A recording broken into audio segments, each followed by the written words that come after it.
Asus embodies the strength, purity, and adventurous spirit of the fantastic creature Pegasus and soars to new heights with each new product it creates.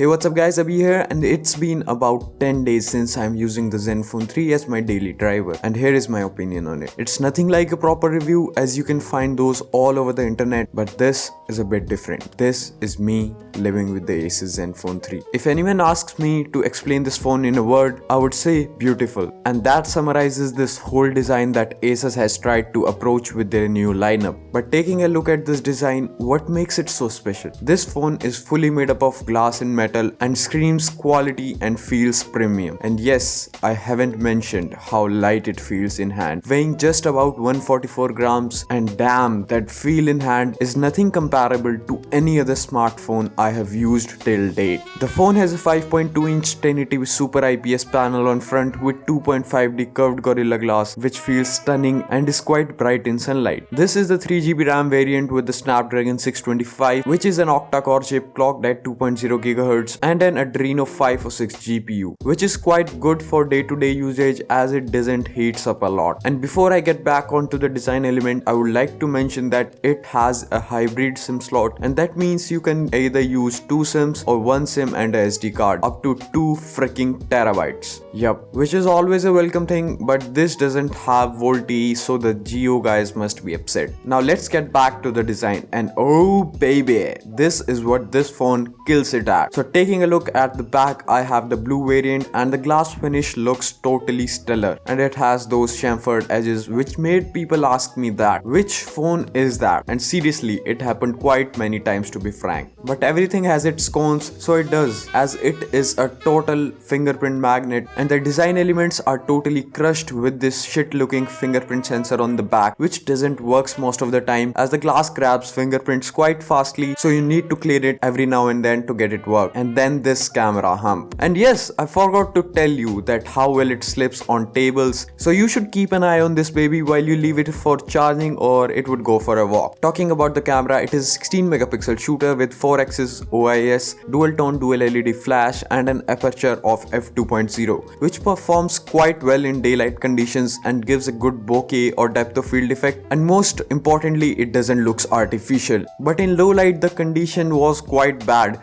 as it hunts quite a lot for focus, and grain comes in shot pretty easily. So not a good performer in low light, I would say. It has laser and face detection autofocus, which is decent but not that fast and comparable to other smartphones. But yes, it provides full manual control, not only for clicks, but it provides it in video mode, which is quite nice. Talking about the video, this bad boy shoots at 4K at max, but OIS works only with 1080p, which works quite good, I would say, but you can see jitter and screen tearing in the video quite oftenly. On front, we have an 8 megapixel f2.0 aperture wide angle shooter which takes good selfies, and I would say only that for it. But the camera UI is just a mess with such a complicated layout, which is quite hard for non-techie people with all of these random tabs here and there. But you will be the judge yourself. Here are some sample shots from both the cameras.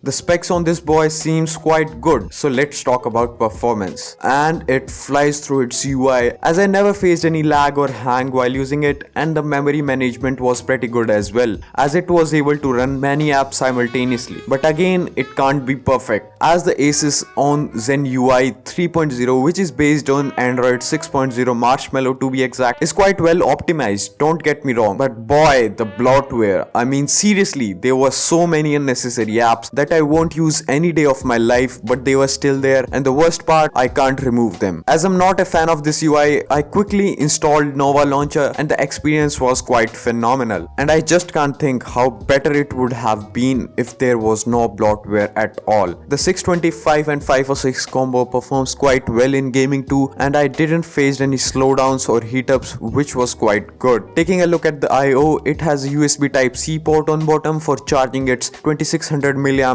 battery, which is fast charge supported, so it charges fully in about 1.5 hours, which is quite impressive, and gives about 5 hours or so of on-screen time, which is quite good seeing its small battery. And alongside with that, a single speaker grill is present, which is just okay and isn't that loud. And then we have the microphone. On top we have the 3.5mm headphone jack and a secondary noise cancellation microphone. On right we have the power key and the volume rockers, which are quite tactile and have a good texture on them. On left it's all clear, and on front we have the earphone, the sensors and the camera on top, and the touch capacitive buttons on the bottom, which are sadly not backlit even at this price point. Talking about the pricing, this is the thing that Asus failed at quite miserably, as Asus made its position in the market for providing great specs at a budget price point, but this time they were not able to do that, as this phone in my hand costs freaking 21,000 Indian rupees or about $289 in the US, which isn't good in my opinion, as you can get much better specs at a much lower price point nowadays. I won't take a name specifically, but you know it. So I would say that the main thing that you're paying is for the design element. The biggest problem that I faced while using this was that when I took it out of my pocket, I was not able to differentiate which is the back side, so most of the times I was just tapping the screen to unlock instead of placing my finger on the fingerprint sensor. Lol. Which isn't a huge deal, but I faced it quite a lot, so I think it would be good mentioning. And that's pretty much it guys, as this was my experience with the Zenfone 3. And if you liked it, then smash the crap out of that like button. Comment down below #glass if you have made this far into the video.